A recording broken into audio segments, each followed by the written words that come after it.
supposed to rain here.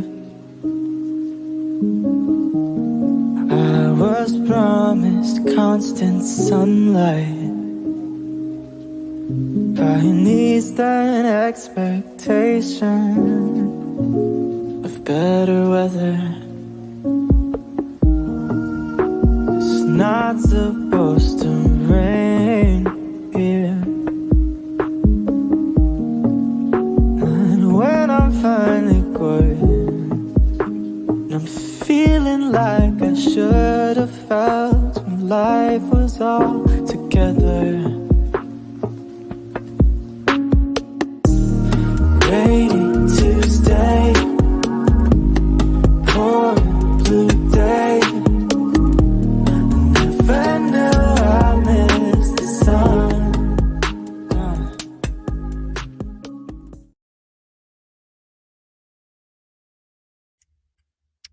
Good evening, my beloved Beyond the Call of Duty friends and family, and good evening to my EOW family.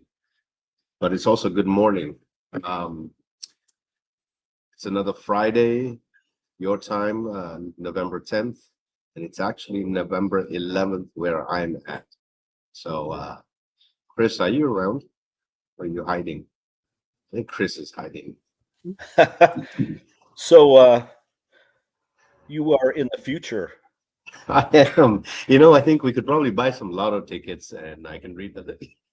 See, I was thinking the same thing. You get a newspaper or whatever, look on the internet and tell me what the lottery numbers are, and I'll play them. Yeah, right, and just buy them an hour before. That'd be great. So let's share with where are you, JC? Well, I'm just a little bit below the equator right now. I'm in Nairobi, Kenya. It's 8 o'clock in the morning, or 8:15 right now, and it's Saturday, November 11th. So I'm about a day ahead of you guys.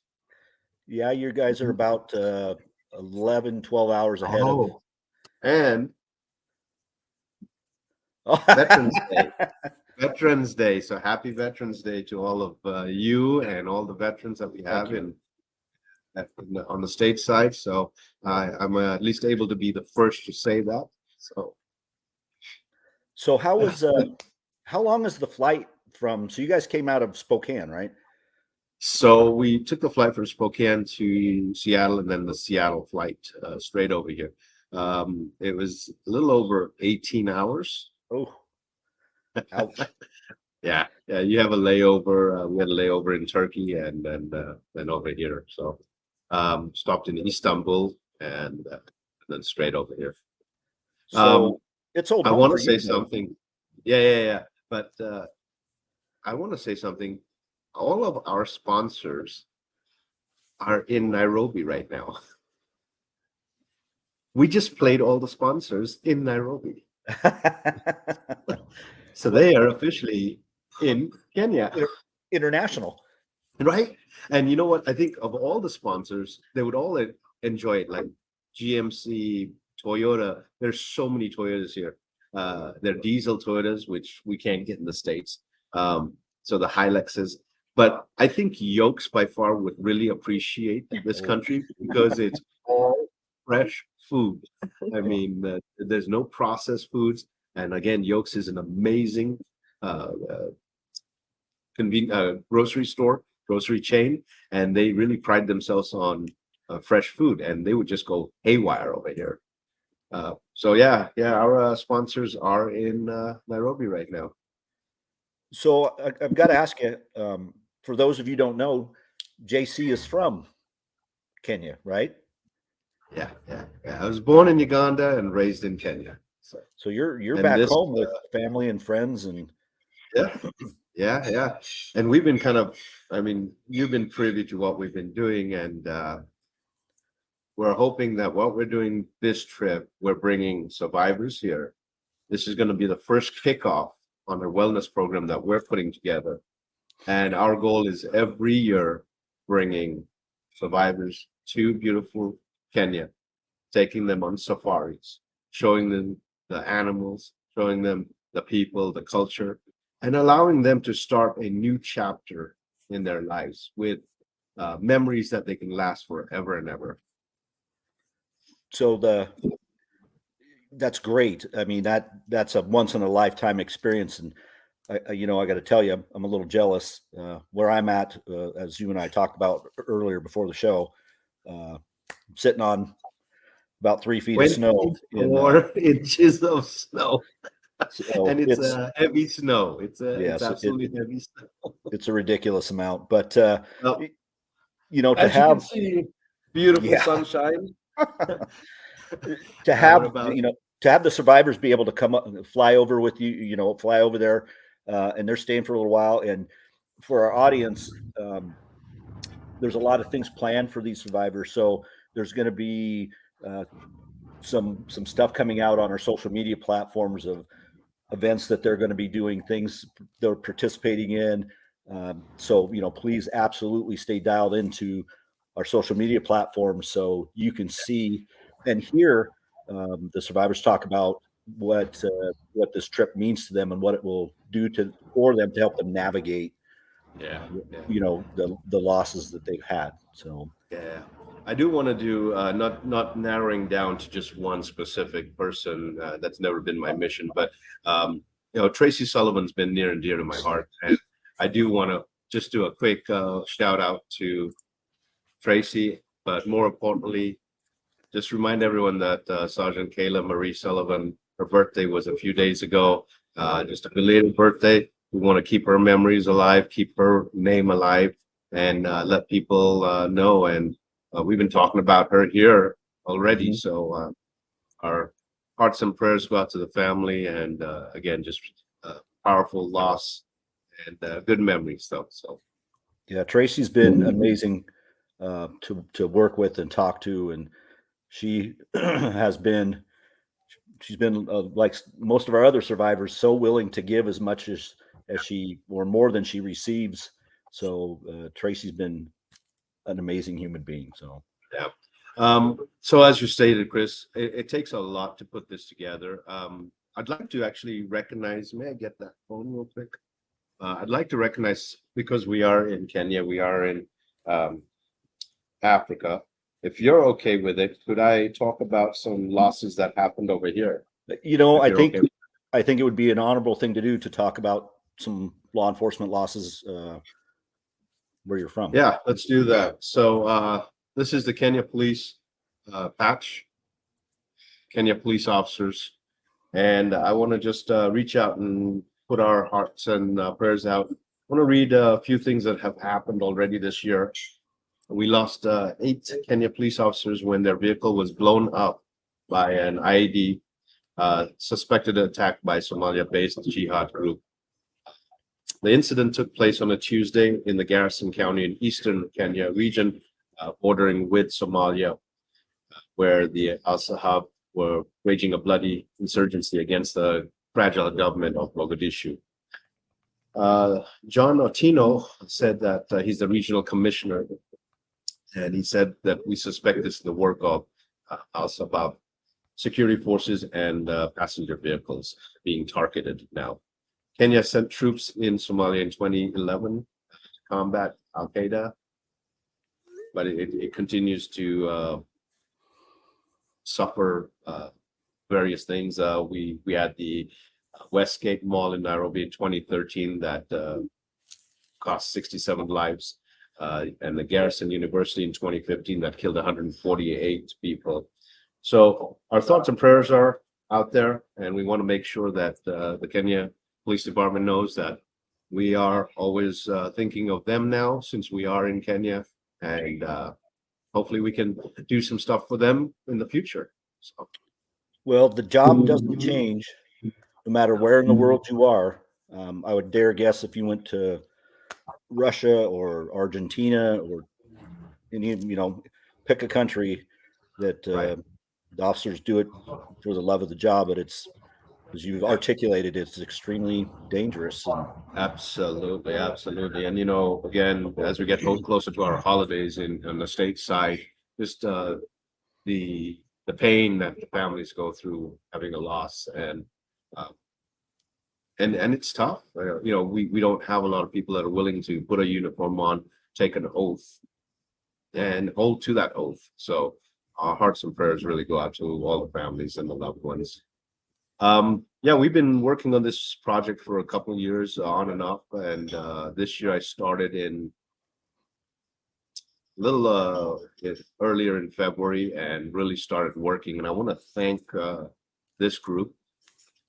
This is Bonfire Adventures, and her name is Ruth, who's my contact. And I also met the managing director, one of the owners, just a couple of days ago. They are an amazing, amazing organization. I sat down with them starting earlier this year, and with the help of Creative Designs by Octopus, Akshay. She's been my go-to here in Nairobi, and she just is an amazing woman and will do anything that she believes in the cause. She believes in what we're doing. So she orchestrated and then working through all the events that we're going to do, which is a lot. You know, normally these events, you're lucky, like you said earlier. This is a opportunity of lifetime. But what we've done is gone above and beyond, like we always do with Beyond the Call of Duty. We've done an amazing race version of this country. So these all of our survivors are going to be literally on the road from the day they arrive, and we're doing one event after the other. Some of the fun things you're going to see is you'll see a lot of us getting in and out of these vehicles. As you can see, we tested out the waters. That's Alvin, and hopefully we'll get to meet him, and we'll talk a little bit about what he does and what he's been doing. And as promised, there's the equator. See, Sheila and I are right there. We are actually on the equator. That is the one point that you can be on. We took a little trip out to Nanyuki. That's one of the rhinos, and it's about 25 feet from where we are, and just grazing away. Wow. Yeah, amazing, majestic animals. And obviously, when you're in the bush, there are literally there's safety cages. Oh, I thought it was keeping the animals in the cage there. No, these are set up so that if one of the animals gets crazy, you can run in and lock the door. But obviously, I got locked in there with Sheila. So we're gonna have a lot, Chris. We're gonna have a lot of good photographs, letting everyone see what we're doing, meeting the local people. We're gonna have some good stories. We're gonna really talk. I want to do a shout out to my best friend, Mash Auto. He created some vehicles for us. He's based out in Nairobi. He's been silently creating and doing stuff. I think we sent you some pictures of what he's designed on the back of the vehicles, and we're going to be rolling around and really representing the survivors and Beyond the Call of Duty in these vehicles. So been a little amazing what we're doing. So and I would like to shout out to the people of Kenya and Bonfire Adventures and everybody that's helping you out, because they're not they don't have a reason to be invested in this. And for them to help celebrate the lives and support these survivors like they're their own family shows you what a law enforcement community, what we are. So oh, absolutely. When I was at Bonfire and I met one of the owners, managing director of the company, she immediately said, we have to start this here in Kenya. And she said, we will help orchestrate it. You start it, we will help run it, we'll help it going, because it's powerful, and nobody's doing it for any of the officers over here, so why not start it? And I said, let me catch my breath, let me get this project off the ground, and we can put some miles underneath us over here, and then absolutely we'll start something here. So I have a great idea. You can get some of those Nairobi officers. Yeah. Send them to me and I'll let them shovel snow, because I've never done it before. So it'll be an adventure. we could do a getaway beyond the Call of Duty getaway to Alaska or to one of the Minnesota cities or something where you get 8 feet of snow and There you go. show them that side of the country. And I don't think they would like us too much after that. They'd be traumatized for life. I don't think they want to see a polar bear. No, That's not it. So, you know, I think people should also remember that flying over to Kenya, whether you're flying from Seattle or anywhere in the United States, you don't just show up at the airport and get on a plane and go over there. I mean, can you tell us a little bit about the prep just as a person that's going to visit? Yeah, absolutely. So first of all, depending on what you're doing, if you're just coming to Kenya, you can just get a e-visa. You can go online to Kenya e-visas, sign up. You want to do it in advance, obviously. Start there, get the e-visa. That will allow you to board the plane. You have to have a return ticket, and your passport has to be not expiring within 6 months. So you have to have a passport that's still valid for minimum 1 year. In addition to that, there are booster shots and shots that are required and recommended, everything from yellow fever to polio to cholera to COVID. So make sure you get the correct shots and have them. And those, again, take a process. You don't just go up to the pharmacy and say, hey, give me a shot. You have to preset that up. Jet lag is a huge factor. When you board that plane, our group is actually landing here on Monday night, Tuesday night. No, Monday night. Yeah, they're coming in from 13th. They're arriving on the 13th at 10 o'clock at night, but they are leaving on the 12th from SeaTac, and they're going to be going through Frankfurt, Germany, and then from Germany coming in here. So they're gaining 12 hours. So yeah, exactly. So they're going to be exhausted on the 15th completely and trying to figure out their body's going to go through the cycle. This is one trip that we're actually doing multiple countries. So for us, and for what I had to do was get multiple entry visas because I'm taking them to Uganda, taking them also into Tanzania. So we're going to be doing some multiple trips, and so you have to have that visa. Clothing wise, it's we're in a good time of the year. We're at average 70 degrees during the day, and there are some chill nights as we get closer to Mount Kenya, Mount Kilimanjaro, but otherwise just shorts and t-shirts. Well, one thing I've been thinking about since you and I talked about this, the food.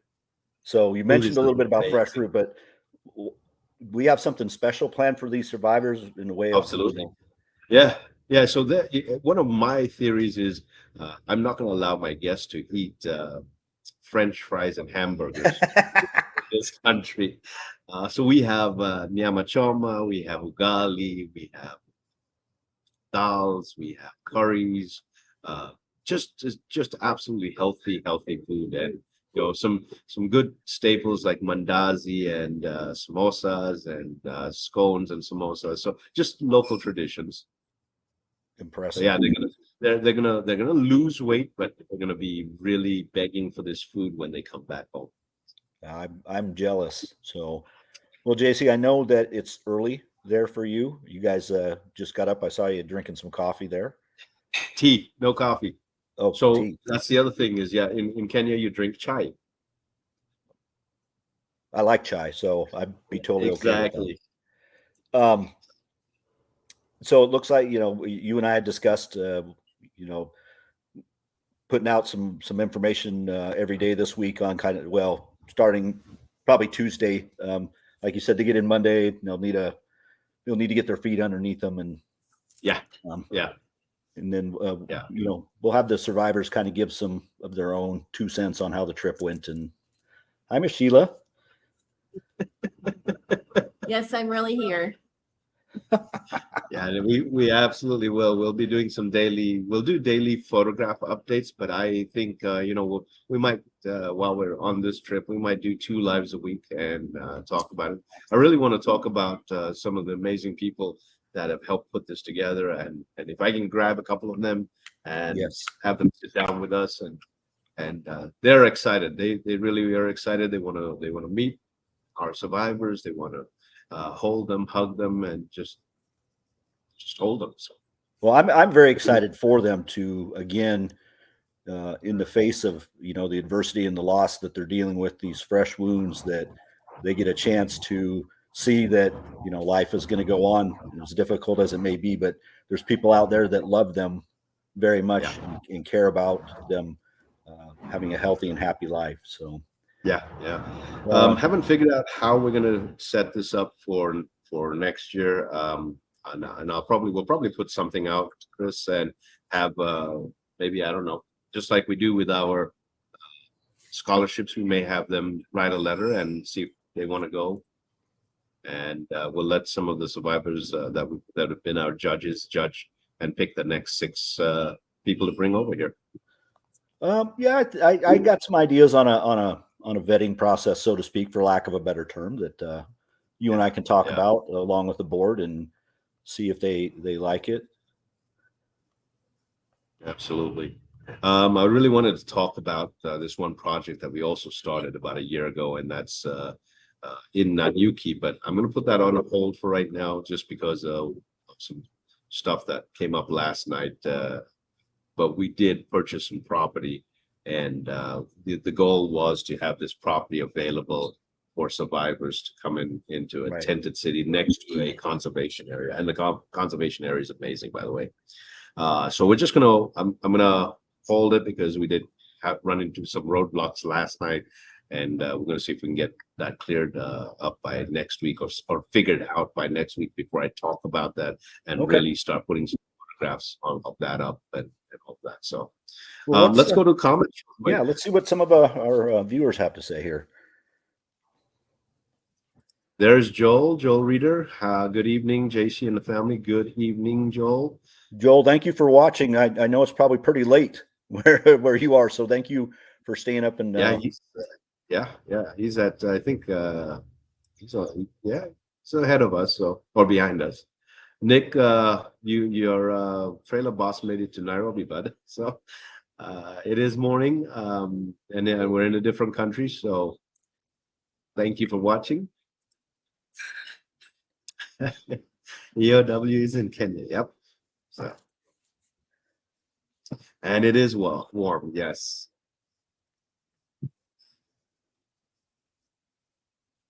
Thanks, Jerry. Thank you very much. And happy Veterans Day.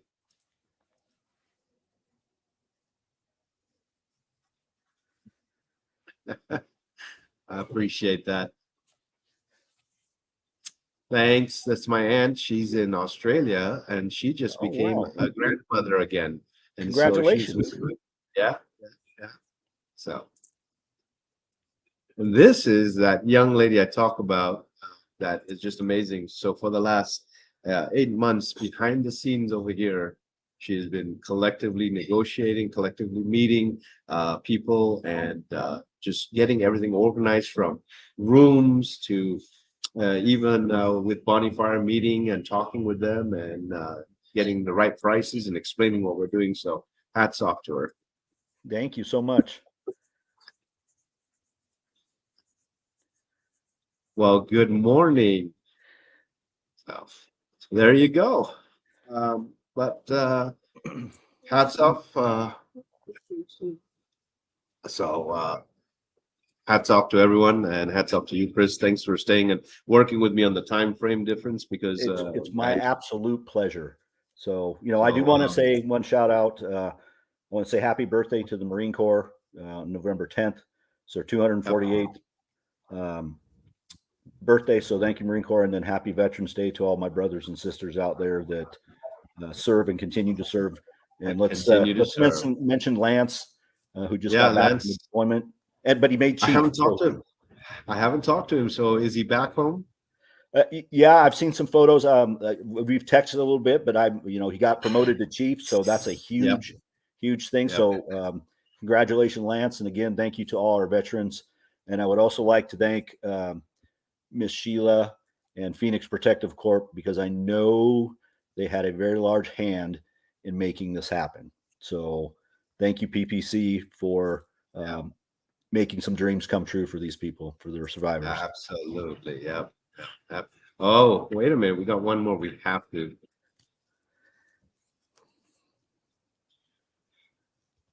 Sean Reeves, you be safe out there. You're on nights, and just be safe out there. And appreciate you're on, and take care of my little other buddy that loves wearing Friday night wigs. So, Jimmy.